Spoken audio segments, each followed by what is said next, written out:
જય હિન્દ વિદ્યાર્થી મિત્રો, હું ભાવેશ ચૌધરી આપ સર્વનું ઓનલાઈન લેક્ચરની અંદર હાર્દિક સ્વાગત કરું છું. આપણે આ ગયા લેક્ચરની અંદર જોયું હતું કે ભારત દેશની અંદર જે ગરીબ વ્યક્તિ છે એ ગરીબ વ્યક્તિને કેવી રીતે ઓળખવામાં આવ્યો, ગરીબની વ્યાખ્યા શું અથવા ગરીબીની વ્યાખ્યા શું. ત્યાર પછી ગરીબીનું માપન કરવા માટે બે પદ્ધતિઓ, એક ખર્ચ આધારિત પદ્ધતિ, એક આવક આધારિત પદ્ધતિ. ભારત દેશની અંદર એક કુટુંબ દીઠ એવરેજ 5 સભ્યોની સંખ્યા છે એ નિર્ધારિત કરવામાં આવી છે. ત્યાર પછી એ ગરીબીના બે પ્રકાર, એક નિરપેક્ષ ગરીબી અને એક સાપેક્ષ ગરીબી. નિરપેક્ષ ગરીબી એટલે આપણે સૌ સમજીએ છીએ કે ભાઈ પ્રાથમિક જરૂરિયાતોનો અભાવ હોય તે, અને સાપેક્ષ ગરીબી એટલે એક જૂથ કરતાં બીજા જૂથ પાસે આવક જે ઓછી છે તે. ત્યાર પછી આગળ જોઈએ આપણે ભારત દેશની અંદર ગરીબી. ભારત દેશની અંદર જે ગરીબી છે એ ગરીબી માટેના કંઈક જે આંકડાઓ અહીંયા આપેલા છે એ આંકડાઓ વિશે આપણે જોઈએ. આયોજન પંચે વર્ષ 11-12માં ગરીબી રેખા નક્કી કરવા માટે ગ્રામીણ ક્ષેત્ર તેમજ શહેરી ક્ષેત્રે અમુક જે આવક છે એ નિશ્ચિત કરી.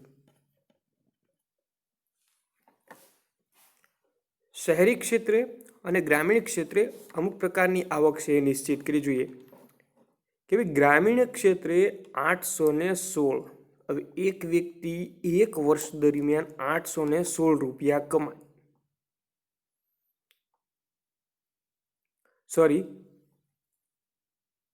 એક મહિને 816 રૂપિયા કમાય, અને કુટુંબની કુલ આવક કેટલી થશે? 4080 રૂપિયા. કારણ કે આપણે અગાઉ જોયા પ્રમાણે કે એક કુટુંબની અંદર કેટલા સભ્યો નિર્ધારિત કરવામાં આવેલા છે? તો 5 સભ્યો નિર્ધારિત કરવામાં આવેલા છે.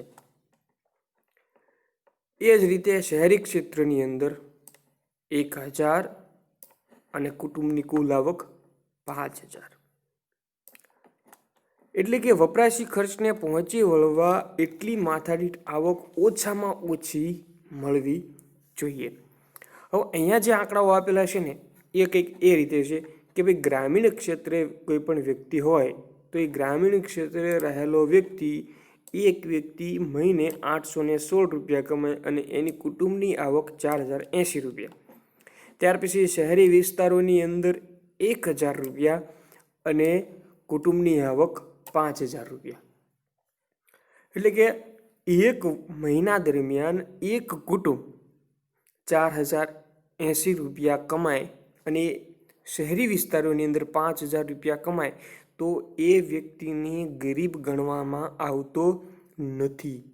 ભારત દેશની અંદર ઘણા બધા લોકો આવે છે કે જેની આવક મહિને 5000 રૂપિયા કરતાં વધારે હોય શહેરી વિસ્તારોની અંદર, અને ગ્રામીણ વિસ્તારોની અંદર 4080 રૂપિયા કરતાં વધારે હોય. તો આ શું નિશ્ચિત કરે છે કે ભાઈ વર્ષ 2011માં ભારતના આયોજન પંચે જે આંકડા રજૂ કર્યા એ આ પ્રમાણે હતા. હવે આયોજન પંચે આંકડા શા માટે અથવા કયા કારણોસર રજૂ કરી શક્યા હોય? તો ભાઈ રજૂ કરી શક્યા હોય કે ભારત દેશની અંદર એક મહિના દરમિયાન ઘર ચલાવવા માટે કેટલા રૂપિયાની જરૂરિયાત રહે છે? તો ભાઈ ગ્રામીણ વિસ્તારની અંદર 4080 રૂપિયાની જરૂરિયાત રહે છે અને શહેરી વિસ્તારોની અંદર 5000 રૂપિયાની જરૂરિયાત રહે છે. આ નવા માપદંડને આધારે વાર્ષિક ખર્ચને વપરાશી ખર્ચને પહોંચી વળવા એટલી માથાદીઠ માસિક આવક ઓછામાં ઓછી મળવી જોઈએ. હવે આ નવો આખો જે માપદંડ નક્કી કર્યો કે ભાઈ 5000 રૂપિયા અને 4080 રૂપિયા, તો 2011-12ની સ્થિતિએ ગરીબોની સંખ્યા ઘટીને કેટલી થઈ ગઈ? 27 કરોડ થઈ ગઈ, અને ગરીબીનું કુલ પ્રમાણ કેટલા ટકા થઈ ગયું? 21.9%. જો માપદંડને આધારે ગરીબીમાં ફેરફાર થાય, હવે ગવર્મેન્ટ એવું કહે કે 1 લાખ રૂપિયાની મહિને ઇન્કમ ધરાવતા હોય એની કરતાં જેટલી ઓછી આવક ધરાવતા જે વ્યક્તિઓ છે તો એ વ્યક્તિઓ બધા ગરીબ ગણવામાં આવે. તો ભારત દેશનો ઘણો બધો મોટો વર્ગ ગરીબ હોય. એટલે આયોજન પંચ દ્વારા જે નક્કી કરવામાં આવે છે તે ગરીબી રેખા નીચે જીવતા, તો 2011-12ના આંકડા આપણી સામે છે. જો 11-12ના માપદંડના આધારે જોઈએ ને તો ભારત દેશની અંદર કુલ ગરીબોની સંખ્યા કેટલી? 2011-12ની સ્થિતિએ 11-12ના વર્ષની અંદર 27 કરોડ, અને કુલ વસ્તી ઘટીને કેટલી થઈ ગઈ? કુલ વસ્તીના પ્રમાણમાં કેટલા ટકા? એટલે 21.9%. એટલે અંદાજિત દર 5 વ્યક્તિએ એક વ્યક્તિ ભારત દેશની અંદર આયોજન પંચ પ્રમાણે 2011-12ની અંદર ગરીબ હશે.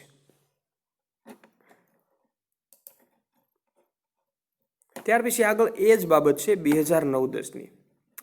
2009-10ની અંદર ગરીબીનું પ્રમાણ કેટલું હતું? 29.8% હતું અને કુલ ગરીબો 35.47 કરોડ. હવે આ તો એ બાબત થઈ ગઈ કે ભાઈ આપણી ગવર્મેન્ટ નક્કી કરશે કે આ વ્યક્તિ ગરીબ છે કે કેવી રીતે. હવે 4,000 આવક માનો કે 2009-10ની અંદર ગરીબીનું પ્રમાણ કેટલું હતું? 29.8%. એટલે કે કેટલા કરોડ લોકો? 35 કરોડ લોકો. હવે નવા માપદંડ આપવામાં આવ્યા કે ભાઈ ગ્રામીણ ક્ષેત્રે 4,080 રૂપિયા અને શહેરી ક્ષેત્રે 1,000 રૂપિયા જે કમાતા હોય તેને ગરીબ ગણવામાં નહીં આવે, અથવા એનાથી ઓછી આવક ધરાવતો એને ગરીબ ગણવામાં આવશે. તો ગરીબોની સંખ્યા આપોઆપ ઘટી ગઈ. 35 કરોડમાંથી કેટલા કરોડ થઈ ગઈ? 27 કરોડ થઈ ગઈ. તો આ ભારત દેશનો આંકડાઓ. હજુ એક ત્રીજી બાબત જોઈએ. વિશ્વ બેંકે આંતરરાષ્ટ્રીય ધોરણે સરખામણી થઈ શકે તેથી 2012માં 2008ના ભાવોએ માથાદીઠ દૈનિક આવક $1.90 નિર્ધારિત કરી હતી, જે ગરીબી રેખાનું ધોરણ છે. એટલે કે દૈનિક 2008ના ભાવ પ્રમાણે 2012ની અંદર જે સ્થિતિ છે કે દરેક વ્યક્તિ માથાદીઠ દૈનિક આવક $1.90 એટલે અંદાજે આજના ભાવે કરીએ તો 140 કે 150 રૂપિયા અંદાજિત થાય કે ભાઈ એક દિવસના 1 થી 140 કે 150 રૂપિયા જે વ્યક્તિ કમાતો હોય એને ગરીબ ગણવામાં આવશે નહીં, અને અથવા તો તેનાથી ઓછી આવક ધરાવતા દરેક વ્યક્તિઓને ગરીબી રેખાની નીચે સામેલ કરવામાં આવે. આ કોનો ખ્યાલ છે? વિશ્વ બેંકનો. આયોજન પંચે શું કીધું? 4,080 અને 1,000 કુટુંબ દીઠ. ત્યાર પછી ભારત સરકારે 2009-10માં શું કીધું કે ભાઈ 29.8% હતું, એટલે કે 35 કરોડ લોકો હતા. વિશ્વ બેંક શું કહે છે કે ભાઈ 2012ની અંદર 2008ના ભાવ પ્રમાણે માથાદીઠ દૈનિક આવક કેટલી હોય છે? $1.90. વિશ્વ બેંકના અહેવાલ મુજબ 2010માં ભારતની કુલ વસ્તી કેટલી હતી? 121 કરોડ 2011ની વસ્તી ગણતરી પ્રમાણે, જેમાંથી 32.7% લોકો ગરીબી રેખા નીચે જીવતા હતા, એટલે કે 45.6 કરોડ લોકો. ભારત સરકારના આંકડાઓ જો આ એટલા માટે છે કે દરેક જગ્યાએ છે એ ભારત સરકાર વતી, આંતરરાષ્ટ્રીય વિશ્વ બેંક વતી અને આયોજન પંચ વતી દરેક જગ્યાએ ગરીબીનો ખ્યાલ છે અલગ અલગ રીતે જોવામાં આવે છે. હવે એની અંદર જેટલું સામેલ કરવામાં આવે એટલો ખર્ચ વધારે થશે, જેટલું સામેલ કરવામાં નહીં આવે એટલો ખર્ચ ઓછો થશે. યુએનડીપી 2015ના રિપોર્ટ અનુસાર 2011-12માં ગરીબીનું કુલ પ્રમાણ ભારત દેશની અંદર 21.92% હતું, જેમાં ભારતમાં કુલ ગરીબો કેટલા થતા હતા? 26.93 કરોડ એટલે કે 27 કરોડ, જેમાં ગ્રામીણ ક્ષેત્રે 21.65 કરોડ લોકો એટલે કે 25%, અને શહેરી ક્ષેત્રે 5.28 કરોડ લોકો એટલે કે 13.7% લોકો. હવે આપણે જોઈએ કે ભાઈ 2011-12માં 2015માં યુએનડીપીએ જે ભારતનો 11-12નો જે રિપોર્ટ આપેલો હતો તેને અનુસાર 21.92% લોકો કુલ ભારત દેશની અંદર ગરીબ હતા. હવે કુલ ગરીબોમાંથી કેવા પ્રકારની ગરીબી ભારતમાં છે ને એ ખરેખર જોવા જેવું છે, કારણ કે એનાથી અમુક પ્રશ્નો છે હલ થઈ શકે છે. અહીંયા આપેલું છે એ પ્રમાણે કે ભાઈ 26.93 કરોડ લોકો ગરીબ ભારત દેશની અંદર હતા. હવે 26.93માંથી 21 કરોડ લોકો તો માત્ર ગ્રામીણ ક્ષેત્રે હતા, એટલે કે ઘણો મોટો વર્ગ. 21.65 કરોડ લોકો એટલે કે 25% લોકો ગ્રામ્ય વિસ્તારની અંદર, એટલે કે કુલ વિસ્તાર જે છે ગ્રામ્ય વિસ્તારનો એમાંથી 25% લોકો ગરીબ છે. આ ખરેખર ભારત દેશની એક દયાજનક સ્થિતિ ગણવામાં આવે છે કે ભાઈ દર 4 વ્યક્તિ એક વ્યક્તિ ગરીબ ગામની અંદર વસે છે. શહેરી ક્ષેત્રોની અંદર 5.28 કરોડ એટલે કે 13.7% લોકો, એટલે કે દર 10 વ્યક્તિએ એક વ્યક્તિ અથવા દર 1000 વ્યક્તિએ 13 વ્યક્તિ ગરીબ છે. તે બહુ ઓછું ગણવામાં આવે છે ગામડાની સ્થિતિએ, કારણ કે ગામડામાં દર 4 વ્યક્તિએ એક વ્યક્તિ ગરીબ, અને શહેરી વિસ્તારોની અંદર દર 1000 વ્યક્તિએ તે માત્ર 13 વ્યક્તિ ગરીબ.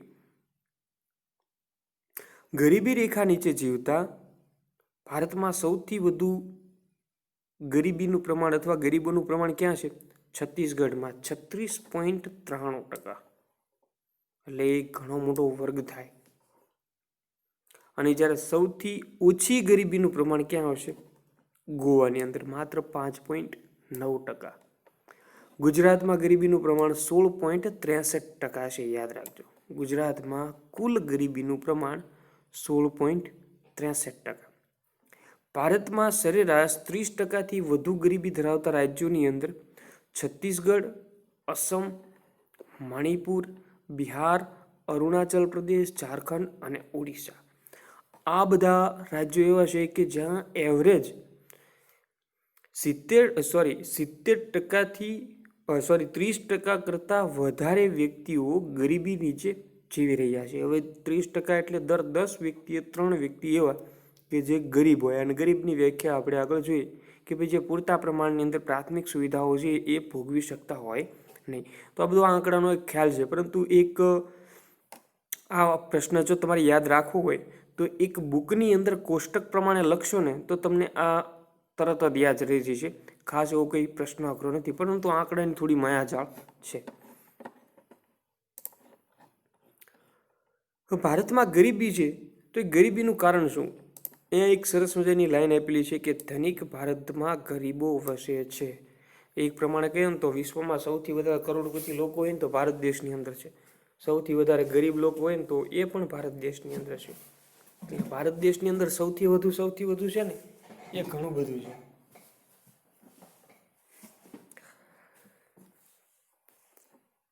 પ્રશ્ન પૂછાણો હોય પરીક્ષામાં કે ધનિક ભારતમાં ગરીબો વસે છે તો નીચે પ્રમાણે આપેલો છે આ જવાબ આખો લખો. કે ભારતમાં વિપુલ પ્રમાણમાં કુદરતી સંસાધનો છે. કુદરતી સંસાધનોની આપણે વ્યાખ્યા જોઈએ હતી અગાઉના પાઠની અંદર. કુદરતી સંસાધન એટલે શું? કે ભાઈ જે સંસાધન કુદરત પાસેથી અથવા જે વસ્તુ આપણે કુદરત પાસેથી સીધો ઉપયોગ કરીએ તેને કુદરતી સંસાધન કહેવામાં આવે છે. કુદરતી સંસાધન અને અપાર કુદરતી બક્ષિસથી ભારત દેશ સંપન્ન છે. ભારત દેશની અંદર ઘણા બધા એવા ખનિજોના ભંડારો રહેલા છે કે જે ભંડારો ભારત દેશની ગરીબી દૂર કરી શકે છે, પરંતુ યોગ્ય આયોજન ન હોવાને કારણે તે થઈ શકતું નથી. હવે શા માટે કુદરતી સંસાધનો અને કુદરતી બક્ષિસને ગરીબી સાથે જોડવામાં આવ્યા? વિશ્વના જેટલા દેશો છે ને એ બધા દેશોની અંદર જેટલા વિકસિત દેશો છે કે જે આર્થિક રીતે દેશો સંપન્ન છે ત્યાં ગરીબીનું પ્રમાણ ઓછું છે, લોકો જીવન ધોરણ સારી રીતે જીવી રહ્યા છે, તો એની પાછળ એના દેશનું કુદરતી સંસાધન છે. એક દેશને બાદ કરતાં, એક કે બે દેશોને બાદ કરતાં વિશ્વના તમામ દેશોની વાત છે. હવે અમેરિકા આગળ છે તો એની પાછળનું કારણ શું? ભાઈ કુદરતી સંસાધનો છે ને તેને સદુપયોગ કર્યો. જર્મની, ઇંગ્લેન્ડ, રશિયા, ત્યાર પછી ચીન, એ બધા દેશો આર્થિક રીતે વિકસિત છે તો એની પાછળનું કારણ શું છે? તો એની પાછળનું એ જ કારણ છે કે એની પાસે રહેલો જે કુદરતી સંસાધનો છે તેને સદુપયોગ કર્યો. ભારત દેશ પાસે પણ કુદરતી સંસાધનો છે, પરંતુ યોગ્ય તેનો ઉપયોગ કરી શકાયો નથી. આ વિપુલ સંસાધનોનો સુયોગ્ય લાભ ઉઠાવવાની ક્ષમતાનો ભારત દેશની અંદર અભાવ રહેલો છે. હવે માનો કે ભારત દેશ પાસે કોઈ એક્સ વસ્તુ આપણે જોઈએ કે ભાઈ કોલસો છે. કોલસો ભારત દેશની અંદર ઘણો બધો છે, તો કોલસાનો ઉપયોગ આપણે કઈ જગ્યાએ કરી શકીએ? તો ભાઈ કોલસાનો ઉપયોગ છે એ વિદ્યુત ઉત્પાદનમાં કરી શકાય, ઉદ્યોગો માટે કરી શકાય. તો ઉદ્યોગ શરૂ કરવા માટે કોલસો ભારત દેશ પાસે છે જ, તો એના પ્રત્યેથી કંઈક એવી નીતિ બનાવીને એ ઉદ્યોગ છે શરૂ કરી શકાય છે. બીજું છે શિક્ષણ, તાલીમ અને કૌશલ્ય. ત્રણેય એક પરસ્પર બાબતો છે, એકબીજા સાથે અનુરૂપ છે. શિક્ષણ લીધેલ વ્યક્તિ હશે તો કુદરતી સંસાધનનો યોગ્ય ઉપયોગ કરવાની એનામાં આવડત હશે. તાલીમ અને કૌશલ્ય જો હશે તો પણ તે કુદરતી સંસાધનનો ઉપયોગ કરી શકશે. જો બિલકુલ નથી એવું નથી કે ભારત દેશની અંદર કોઈ પણ વ્યક્તિ શિક્ષણ પામેલો નથી, તાલીમ કે કૌશલ્યનો દરેક વ્યક્તિ પાસે નથી, પરંતુ હા મોટા ભાગના વ્યક્તિઓ પાસે તાલીમ અને શિક્ષણ કૌશલ્યનો અભાવ છે કે જે કુદરતી સંસાધનનો ઉપયોગ કરી શકે. આ સોરી વર્ષોના ખામીયુક્ત આયોજનના લીધે કુદરતી સંપત્તિનો લોકોના કલ્યાણ અને સુખાકારી અર્થ જોઈએ તેટલો ઉપયોગ ન થઈ શકવાના કારણે લોકોમાં ગરીબીનું પ્રમાણ ઘટ્યું નથી. કુદરતી સંસાધનોને જે ભારત પાસે રહેલા છે જેનો યોગ્ય પ્રમાણમાં ઉપયોગ ન હોવાના કારણે ભારત દેશની અંદર એ જો કુદરતી સંસાધનનો ઉપયોગ થાય, સરકારની આવક વધશે, તો પ્રથમ પ્રાયોરિટી ભારત દેશની શું હશે કે ભાઈ ગરીબીનું પ્રમાણ ઘટાડવું, રોજગાર વધારવો. ગવર્મેન્ટની આવક આવશે, યોગ્ય પ્રમાણે જે કુદરતી સંપત્તિ છે એનો ઉપયોગ થશે તો આપોઆપ સુખાકારીઓ બધી વધશે, એટલે કે સગવડોમાં વધારો થશે, જેના કારણે ગરીબીનું પ્રમાણ ઘટશે. પરંતુ એવું બન્યું નહીં. તેથી કહેવામાં આવે છે કે ધનિક ભારતમાં ગરીબો વસે છે. આગળ છે ગ્રામીણ ક્ષેત્રે ગરીબી અને શહેરી ક્ષેત્રે ગરીબી.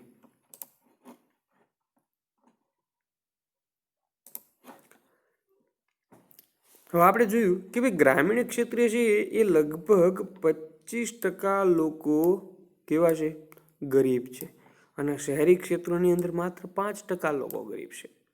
તો આ બંનેનો ડિફરન્ટ વધારે છે. ગ્રામીણ ક્ષેત્રે ગરીબી 25% ગરીબ છે, તો એની પાછળના કારણો શું? શહેરી વિસ્તારોની અંદર 5% લોકો ગરીબ છે, તો એની પાછળના કારણો શું? ચાલો જોઈએ. ગ્રામીણ ક્ષેત્રે વસતા મોટે ભાગે જમીન વિહોણા ખેત મજૂર. જમીન વિહોણા ખેત મજૂર એટલે જેની પાસે જમીન બિલકુલ નથી અને ખેતીમાં મજૂર તરીકે કામ કરે છે તેને જમીન વિહોણા ખેત મજૂર કહેવાય. ત્યાર પછી ગૃહ ઉદ્યોગ. ગૃહ ઉદ્યોગ કોને કહેશું બાળકો? જે ઉદ્યોગ ઘરે ચાલતો હોય એને ગૃહ ઉદ્યોગ ન કહી શકાય, પણ ગૃહ ઉદ્યોગ એટલે નાના પાયાના ઉદ્યોગો કે જેમાં મૂડીરોકાણ પણ ઓછું હોય, ઉત્પાદન પણ ઓછું થતું હોય, અથવા તો સામાન્ય વસ્તુઓનું ઉત્પાદન થતું હોય. કુટીર ઉદ્યોગ. કુટીર ઉદ્યોગ અને ગૃહ ઉદ્યોગ મારા ખ્યાલ પ્રમાણે બે એક જ સરખા છે, પરંતુ બંનેને અલગ અલગ સ્વરૂપે જોવામાં આવે છે. ત્યાર પછી સીમાંત ખેડૂતો. સીમાંત ખેડૂતો એટલે એવા ખેડૂતો કે જેની પાસે જમીન છે, ખેડૂતો છે, પરંતુ ટૂંકી જમીન હોય, ઓછી જમીન હોય, 2 વીઘા 3 વીઘા 5 વીઘા એવી ઓછી જમીન હોય તેને શું કહેવામાં આવે છે? સીમાંત ખેડૂત ગણવામાં આવે છે. ભિક્ષુકો, ભિખારીઓ. વેઠિયા. વેઠિયા એટલે એક પ્રકારે કહેવાય ને કે ભાઈ એ કામ કરતા હોય પરંતુ કામનો તેમને યોગ્ય પ્રમાણની અંદર હિસ્સો પ્રાપ્ત થતો હોય નહીં, તેને વેઠિયા કહેવાય. ત્યાર પછી મજૂરો. ગ્રામીણ વિસ્તારની અંદર જોવા મળતા મજૂરો જે ખેતી સિવાય અન્ય કામોની અંદર જોતરાયેલા હોય તે. જંગલ વિસ્તાર કે પહાડી વિસ્તારની અંદર રહેતા લોકો, ખાસ કરીને આદિવાસી લોકો અને પછાત વર્ગ કે જે ભારત દેશના જે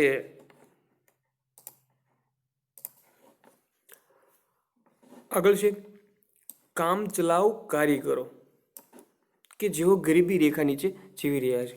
હવે ગ્રામીણ ક્ષેત્રે જીવતા જે લોકો છે ને કે જેમાં જમીન વગરના ખેડૂતો, ગૃહ ઉદ્યોગ કે કુટીર ઉદ્યોગોની અંદર જે કારીગરો જોડાયેલા હોય કે જેમની આવક એકદમ ઓછી હોય અથવા નહીવત હોય. ત્યાર પછી સીમાંત ખેડૂતો એટલે કે ઓછી જમીન ધરાવતા ખેડૂતો, ભિક્ષુકો, વેઠિયાઓ, મજૂરો, જંગલ વિસ્તાર કે પહાડી વિસ્તારની અંદર રહેતા કે જે જનજાતિના લોકો છે તે. ત્યાર પછી કામ ચલાઉ કારીગરો. તો આ બધા ભારત દેશની અંદર ગ્રામીણ ક્ષેત્રે ગરીબી માટે મુખ્ય જવાબદાર કહી શકાય. એટલે એમનો વાંક નથી, પરંતુ ગરીબી માટે ગરીબીની અંદર તે લોકો જોડાઈ રહેલા છે. ત્યાર પછી શહેરી વિસ્તારોની અંદર. તો શહેરી વિસ્તારોની અંદર ગરીબી છે તો એની પાછળના કારણો શું કે કયા લોકો ભારત દેશના શહેરી વિસ્તારોની અંદર ગરીબો છે?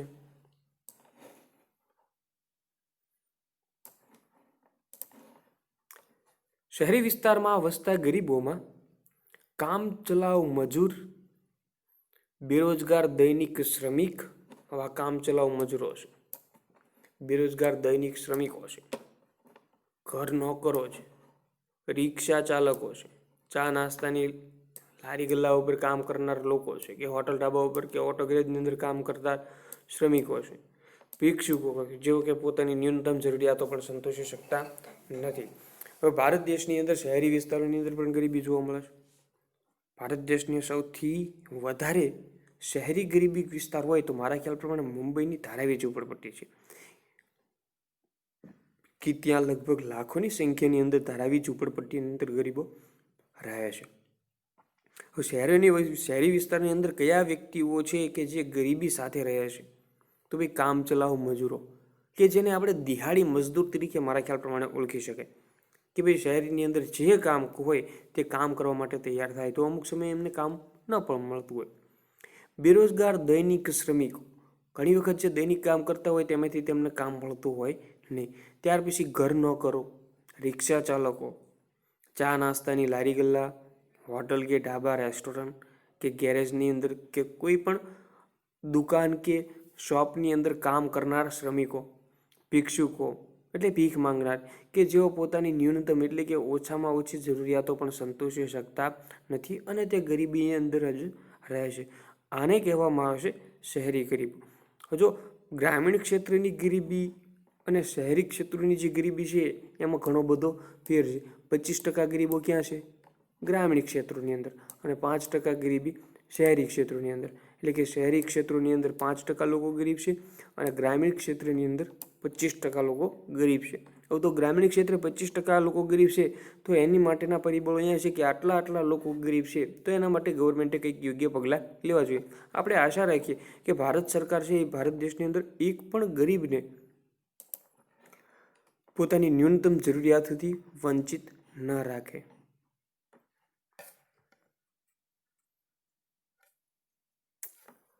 ગરીબી ઉદ્ભવવા માટેના કારણો. હવે આપણે સૌપ્રથમ ગરીબીના લક્ષણો જોઈએ, ત્યાર પછી ગરીબી માપવાની બે પદ્ધતિ જોઈએ, આવકના આધારે અને ખર્ચના આધારે. ગરીબીની આપણે બે પ્રકારો જોયા, સાપેક્ષ ગરીબ અને નિરપેક્ષ ગરીબ.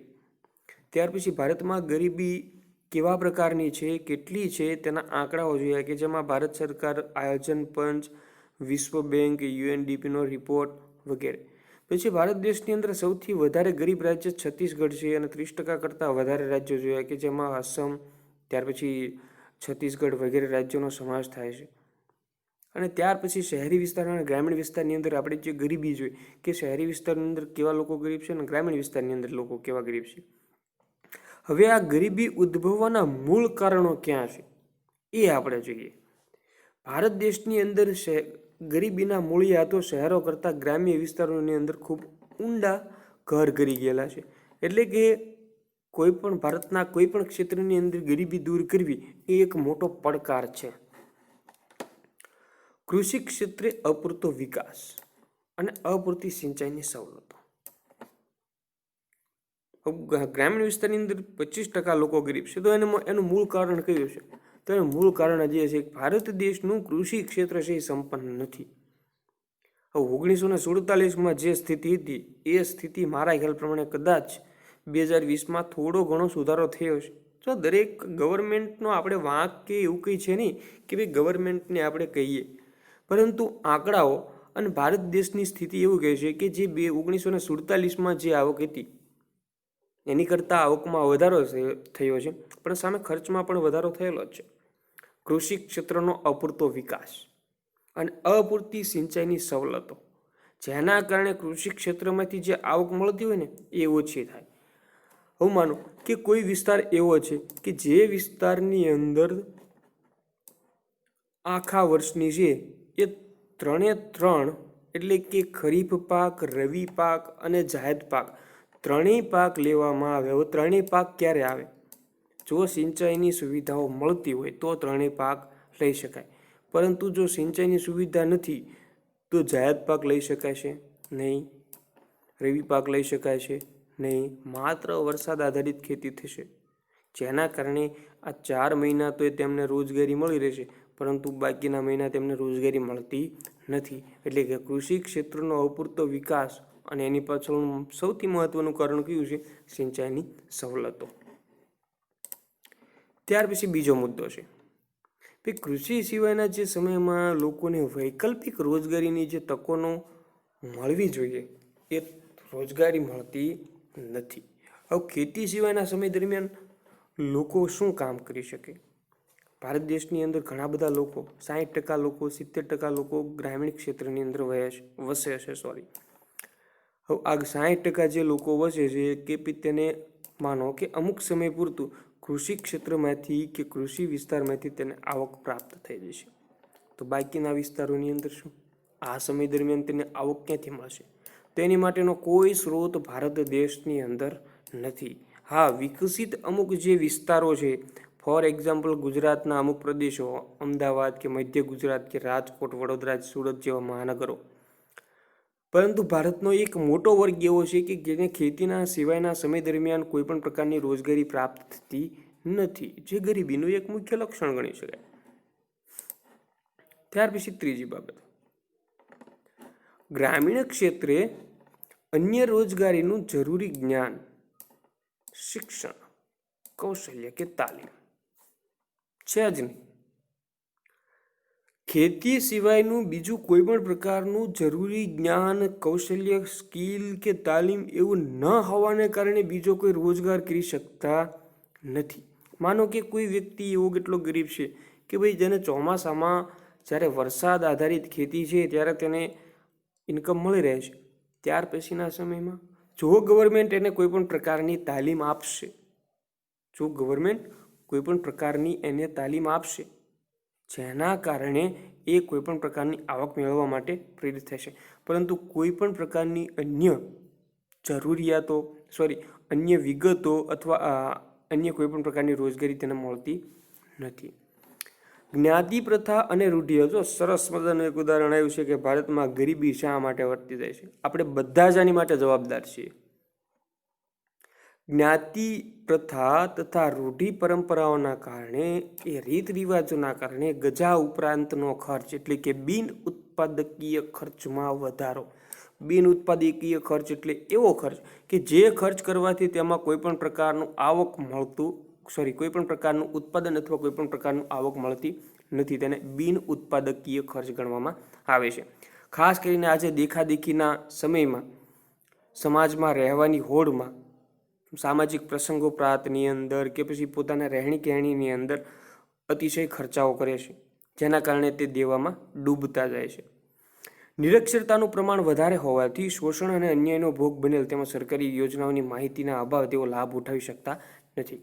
ખાસ કરીને નિરક્ષર વ્યક્તિઓ અથવા તો સરકારની જે યોજના છે એ યોજનાની ખબર ન રાખનાર વ્યક્તિઓ કે જે બિલકુલ અજાણ છે, જેના કારણે સરકારની યોજનાનો લાભ લઈ શકતા નથી.